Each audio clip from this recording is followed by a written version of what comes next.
back to the Citizen channel. We're all staying safe and well. And we've got another Back in Time today. We're going to go back to 22nd of April 1967. I think I was there at this one. It's 65, 66, 66, 67 is when I started going with my old pops to the games at Main Road. So we're going to look back at a game in April 67. Yeah, it was League Division 1. It was match day 37, we'd call it now, of 42 games, of course, in the First Division at the time. And it was against Fulham. So we're going to look at this game. And a victory against Fulham would more or less, and it did, guarantee City the top division status at the time. This was our first season back, don't forget, under the auspices of Joe Mercer and Malcolm Allison. And it was a very difficult, very, very tricky first season back. So join me as we look back at events surrounding the game and the game itself. Please, if you're new to the channel, push that subscribe button, push the bell notifications. Everything City past, like this and present, of course. So join the Citizen channel, and it'd be great to have you on board. Spread the word if you can, guys. And a little bit of effort goes into these, as you might appreciate. So if you are pressing buttons, you can just press that little like button, that thumbs up button. It'd be much appreciated. Right, yeah, a little bit of background. Previously, prior to this game, Joe Mercer's City, of course, still had an outside chance of getting relegated. Yes, we sat 17th of 22 teams, and in the Division 1, we had 32 points from 36 games. Our visitors, Fulham, were a point better off, but had played 2 games more. When the two sides met at the Cottage on the 26th of November previously, Fulham third from the bottom and City 3 places higher. It ended in a bit of a hammering for us Blues. Yeah, a 4-1 win for Fulham, with Neil Young getting our consolation goal. 2 weeks previous to this game, a good run for City in the FA Cup, proving that we could be up with the big boys. Had ended at the quarter-final stage, slightly unlucky to lose to the mighty Leeds United at Ellen Road at the time.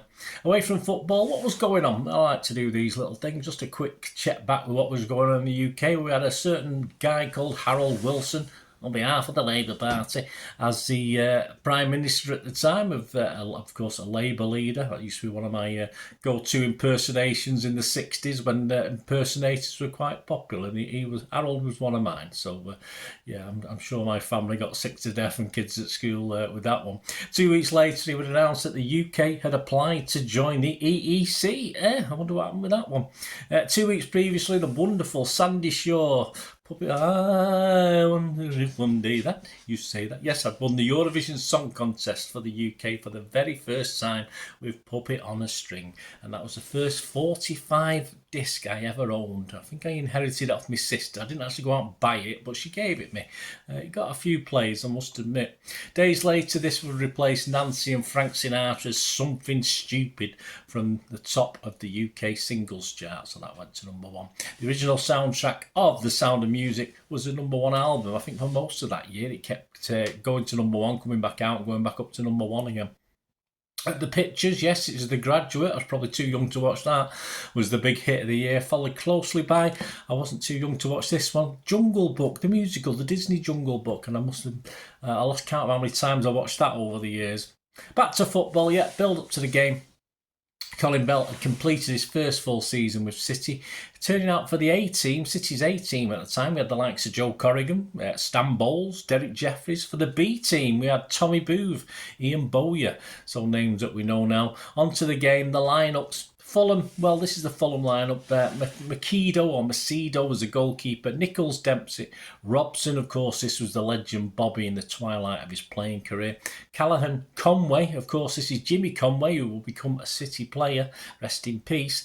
Haynes, Johnny, an England and Fulham legend who spent his entire career at the Cottage. Brown, Barrett, and Clark. This is Mr. Alan Clark, yes, would gain hero status at Leicester, then Leeds United. His nickname was Sniffer for sniffing out the goals. And to complete the lineup, the other guy called Earl. The City lineup, well, we had Dowd, Buck, Pardo, Doyle, Heslop, Oakes, Summerby, Bell, and he will be City's top scorer this season with 12 league goals, 2 in the Cups as well. And he played in every one of City's 50 games that season. A legend. Johnny Crossan, he was in the team. This will be his final season with City. We had Connor, we had Coleman. The attendance on the day at Main Road, yes, hopefully, or I think I was in this, 22,752, so not massive, but okay. And the match report, this is taken from a brief summary of the game from 30 years ago. 66-67, which featured in the City versus QPR nationwide Division 1 game on the 19th of April 1997. So it's taken from there. Here we go. For the third successive match, the Blues were at home, this time to Fulham, who were 2 places higher. In the Londoners' ranks was Republic of Ireland international Jimmy Conway, who became a Blue in later years. He certainly did. Fulham were a tired-looking team, and spectators could not have been surprised that City won so convincingly. It could have been 6 rather than 3-0. Even the presence of former England players Bobby Robson and Johnny Haynes in the twilight of their excellent careers couldn't save Fulham as the Blues recorded their first win of the season over a London club. There were some very outstanding contributions, notably in defence from Tony Buck, who had all the scribes wondering how it had taken Skip so long to make the first division. Colin Bell also shone, as did Dave Connor, until he was injured. The first goal came in the 9th minute when Mike Summerby centred and Alan Oakes volleyed the ball past Tony Macedo. Connor got through some good work out on the left, which led to the second strike by captain Johnny Crossan. The final nail in Fulham's coffin was driven in 5 minutes before the final whistle when Bell was put through by Crossan.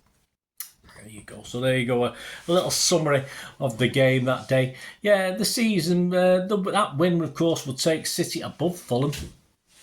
And also, as teams below City dropped points in that weekend's games, it did actually there and then guarantee City's stay in Division 1. City would finish 15th, taking another 5 points from our last 5 games.